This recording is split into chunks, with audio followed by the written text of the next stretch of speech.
Shalom. I'm Sara Rigler, speaking to you from my home in the old city of Jerusalem. And I want to speak to you today about all the controversy surrounding the Supreme Court decision, Roe versus Wade. There's so many opinions going on, including what is the Jewish perspective on abortion. But the elephant in the room that nobody seems to be talking about is the soul. What is a human being? A human being is a soul inside a body. That's what a human being is. When a human being dies, the soul leaves the body and all you have is a corpse. I wrote my book. I've been here before about reincarnated souls of the Holocaust. But it's not just specifically about reincarnated souls of the Holocaust. It's about souls, because our essential identity is that I'm a soul. Now, the soul comes and goes. So the soul can come down to a particular place in a particular time, to a particular family, in a particular culture, particular ethnicity. But it's the soul that is the essence of the person. And all those different kinds of bodies in different places and times, that changes because we come down to this earth multiple times in order to effect a tikkun, which means a rectification of something that in ourselves that we have to fix.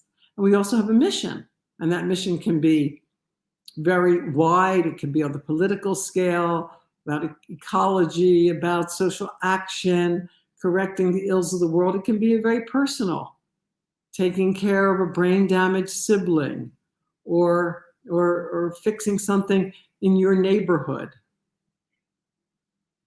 Everybody has a unique mission. But what makes a human being is that they are a soul. So the question of abortion is really the question of, when does the soul enter the body? Is a fetus just a group of cells? Is a fetus nothing more than a group of cells growing in a woman's body, like, let's say, a cyst? Say a woman has a cyst. Well, certainly it's her choice whether she wants to have it removed or not. Sometimes it can be damaging, but it can be in a dangerous place. We're removing the cyst. I have a friend who has a cyst in a place in her spine where it's causing her a lot of pain. But removing the cyst could really damage something in terms of the nerves in her spine. So it's her question and her decision and her choice whether she's going to remove the cyst. But a fetus is not just a collection of cells in a woman's body. At some point, the soul enters and it becomes an embodied soul. Now, in Jewish sources, there is controversy. And when I say Jewish sources, I'm going back 2,000 years. There's controversy about when the soul enters the body. According to some rabbinic authorities, the soul enters the body at the time of conception. According to others, the soul enters the body 40 days after conception. According to others, the soul enters the body 40 days before birth.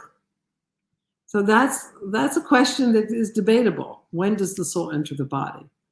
But certainly from the time the soul enters the body, you have not just a collection of cells, you have a human being that's growing. Now, according to halacha, Jewish law, the life of the mother always takes priority over the life of that embodied soul that's growing inside the mother. So if the life of the mother is threatened in any way, an abortion is permitted by Jewish law. And that includes if something like in the case of rape or incest, where the pregnancy would so damage the mother's psychological state that she might even be suicidal, then Jewish law permits abortion because the mother's life takes priority over the life of the human being, the incarnated soul that is growing in her womb until the point of crowning, when the baby in the birth process, when the baby crowns, the top of the head is visible.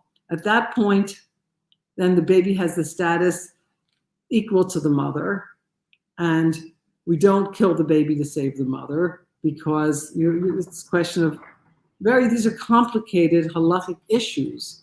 When you have between saving this person means killing that person. These are very complicated issues. But until the point of crowning, the mother's life always takes priority.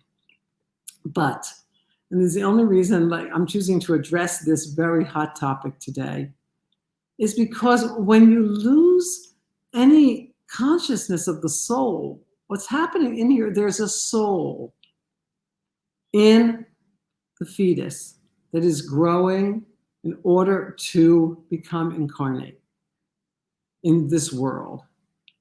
Now, according to our Jewish sages, if a soul is in the mother's womb for 30 days, and then the mother has a miscarriage, or let's say a stillborn, anything over 30 days, the soul has accomplished a tikkun.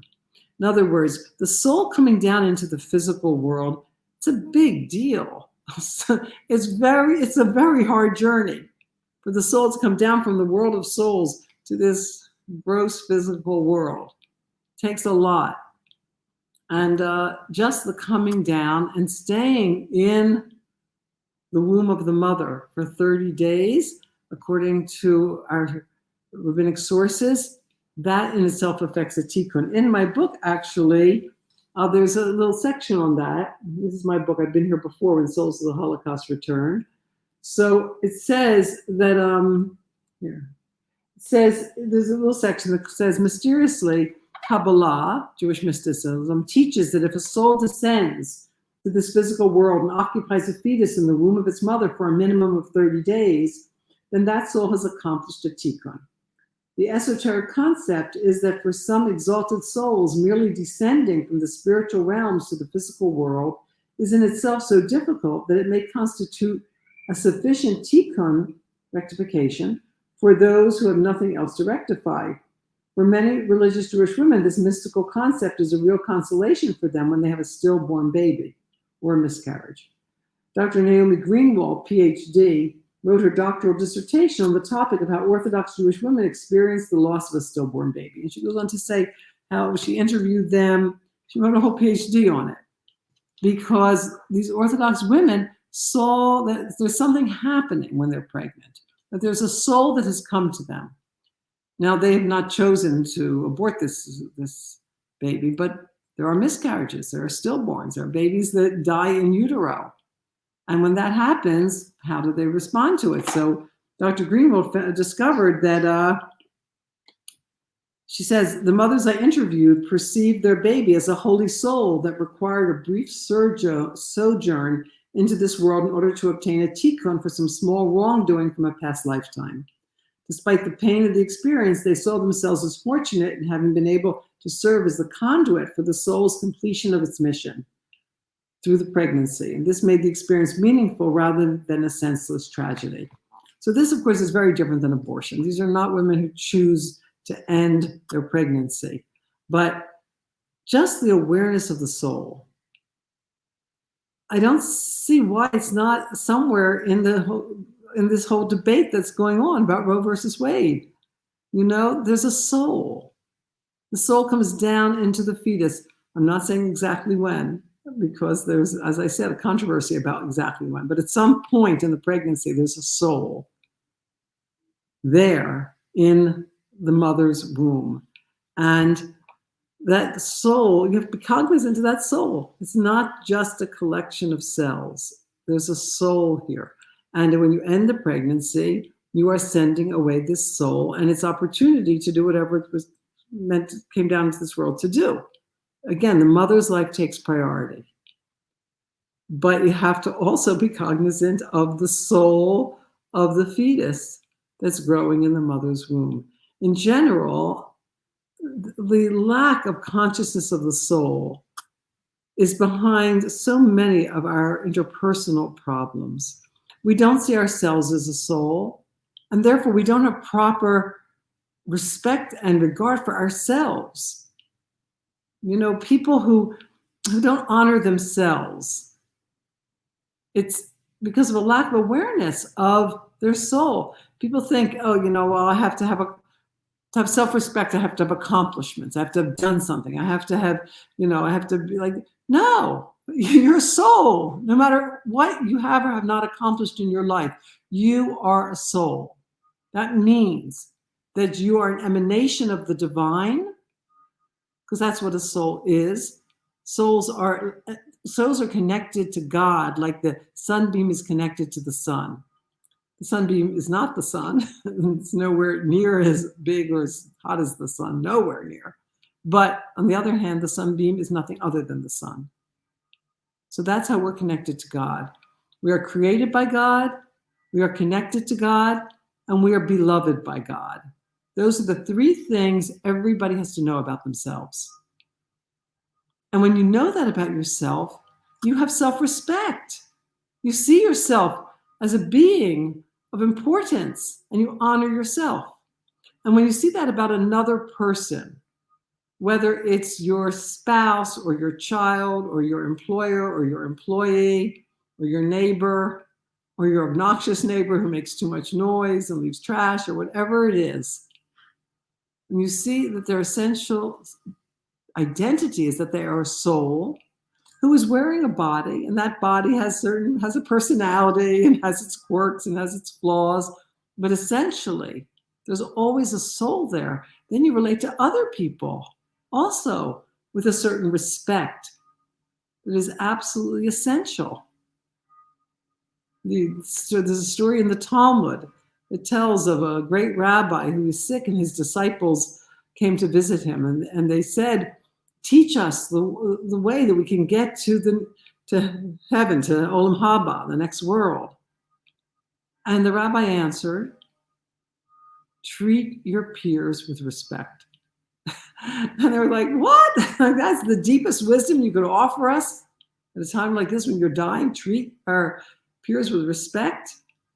But yes, because you treat your peers with respect because you understand that they're a soul, they're a divine soul. So I just wanted to add my 2 cents here on this whole controversy about abortion. Because whatever your view on abortion is, I think it has to take into account the awareness that the fetus has a soul. Okay, greetings to you from the Old City of Jerusalem, and feel free to leave your comments in the comments section.